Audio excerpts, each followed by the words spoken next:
Sabe quando uma coisinha pequena vira uma bola de neve gigante? Pois é, um único comentário, feito ao vivo na TV, foi o que bastou para começar um debate nacional sobre os limites da ética na mídia. A gente vai mergulhar nessa história para entender como uma frase colocou em xeque o papel do jornalismo aqui no Brasil. E a questão toda, no fundo, é essa. Num clima político tão dividido como o nosso, onde é que a gente traça a linha? Quando uma crítica mais ácida deixa de ser crítica e vira um insulto? É isso que a gente vai investigar agora. Bom, para a gente entender bem essa confusão toda, vamos seguir um roteiro simples. Primeiro, o que aconteceu e o que foi dito. Depois, a reação que veio em seguida. Aí, vamos analisar os dois lados da discussão. E, em seguida, a gente abre o foco para o debate maior, sobre a imprensa. E, por fim, a gente tenta entender por que esse caso é tão importante. Então, vamos lá, direto para o ponto de partida. Tudo começou com um incidente envolvendo o ex-presidente Jair Bolsonaro na época em que ele estava detido. A cronologia dos fatos é bem rápida. No dia 5 de janeiro, a notícia: Bolsonaro sofre uma queda na cela. Apenas 2 dias depois, a jornalista Daniela Lima comenta esse fato no programa dela e a coisa explode. A reação foi imediata. E aqui está, a frase que deu início a toda a polêmica. Na hora de introduzir o assunto, a Daniela Lima fez essa pergunta. O tom, bom, muita gente na hora já interpretou como pura ironia. Foi a faísca que acendeu o fogo. E olha, não foi só a pergunta dela. O clima no estúdio pesou bastante na percepção do público. Rolou risada e ainda teve um comentário de outro participante que disse que Bolsonaro virou maquete. Isso, para muitos, foi a confirmação de que era, sim, um deboche.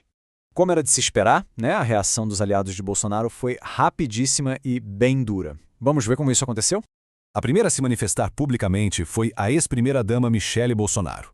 Ela não precisou de textão, não. Foi uma palavra só nas redes sociais, mas uma palavra com muito peso e que resumia toda a indignação. Asqueroso. Logo em seguida, o deputado federal Nicolas Ferreira subiu o tom. Ele não só criticou o que chamou de deboche, como foi para o ataque pessoal mesmo, falando em alma apodrecida. Isso já dava o sinal de que a briga política seria feia e direta. E aí? A história saiu do círculo político e virou um debate nacional.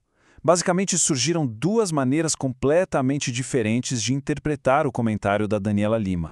De um lado, a acusação. O comentário foi um desboche que desumaniza, que passou da análise política para a zombaria com a saúde de uma pessoa de 71 anos. Mas, do outro lado, veio a defesa. Calma lá, foi uma crítica legítima. Figuras públicas estão sujeitas a um escrutínio severo, irônico, às vezes até ácido. A sátira política é uma ferramenta válida. E a grande questão que divide as opiniões é essa. Afinal, onde é que está essa linha? A partir daqui, a conversa ficou ainda maior. Deixou de ser um caso sobre Daniela Lima e Bolsonaro para virar uma discussão sobre a imprensa brasileira como um todo. E a análise do colunista Carlos Laranjeira foi bem direta. Para ele, isso não foi um deslize qualquer, um erro isolado. Foi um marco negativo, um sintoma de uma crise muito mais profunda na nossa imprensa.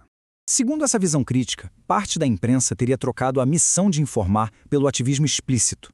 E as acusações são bem pesadas, né? De que o jornalismo estaria sendo usado para vingança simbólica, abandonando o papel social de informar para virar militância. E o risco disso? Perder a credibilidade e a confiança do público.